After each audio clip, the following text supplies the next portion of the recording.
ആമയണിഞ്ചാൻ തോട്ടിൽ മാലിന്യം തള്ളിയവരെ പിടിച്ച ഉദ്യോഗസ്ഥരെ ഭീഷണിപ്പെടുത്തി CPM നേതാവ്. നാണമില്ലല്ലോ സുഹൃത്തെന്ന് പറയാൻ എനിക്ക് അറപ്പാവുന്നു. നാണമില്ലല്ലോ നേതാവേ. എന്റെ നേതാവല്ല, CPM-കാരുടെ നേതാവ്. ആ തോട്ടിൽ വീണിട്ടാണ് ഒരു വ്യക്തി, ഒരു കുടുംബം തകർന്നു പോയത്. ഒരു കുടുംബത്തിൽ ആകെ ഉണ്ടായിരുന്ന അത്താണി നഷ്ടപ്പെട്ടു പോയത്.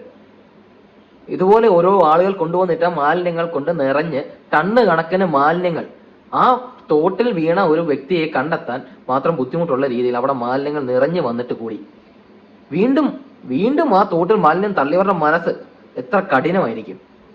എന്നിട്ടും അവരെ സംരക്ഷിക്കാൻ വേണ്ടി, അവർ ചെയ്തത് തെറ്റാണെന്ന് പറഞ്ഞ് മനസ്സിലാക്കാതെ അവരെ സംരക്ഷിക്കാൻ വേണ്ടി CPIM നേതാവ്, ഇത്രയും വലിയ പ്രശ്നങ്ങൾ ഉണ്ടായിട്ടും, ഇത്രയും വലിയ പ്രതിസന്ധി ഉണ്ടായി, ഒരാളുടെ ജീവൻ നഷ്ടമായിട്ട് കൂടി വീണ്ടും അതേ പ്രവൃത്തി ആവർത്തിച്ച ഒരാളെ സംരക്ഷിക്കാൻ CPIM പോലൊരു പാർട്ടിയുടെ നേതാവ് മുന്നിട്ടിറങ്ങി ഉദ്യോഗസ്ഥരെ ഭീഷണിപ്പെടുത്തി എന്ന് പറയുമ്പോഴത്തേന് കഷ്ടം. വളരെ വളരെയധികം വേദനാജനകമായിട്ടൊരു സംഭവം. താങ്കൾക്ക് എങ്ങനെ സാധിക്കുന്നു ഇതൊക്കെ? താങ്കളുടെ വീട്ടിലെ ഒരാൾ, താങ്കളുടെ അമ്മയോ താങ്കളുടെ സഹോദരിയോ താങ്കളുടെ ഭാര്യയോ താങ്കളുടെ മക്കളോ താങ്കൾക്ക് വേണ്ടപ്പെട്ട ആരെങ്കിലുമോ ആയിരുന്നു ആ ജോയി എന്ന് പറയുന്ന അദ്ദേഹത്തിന് പകരം ആ തോട്ടിൽ വീണ് മരിച്ചിരുന്നതെങ്കിൽ താങ്കൾ വീണ്ടും ഇങ്ങനെ ചെയ്യുമായിരുന്നു?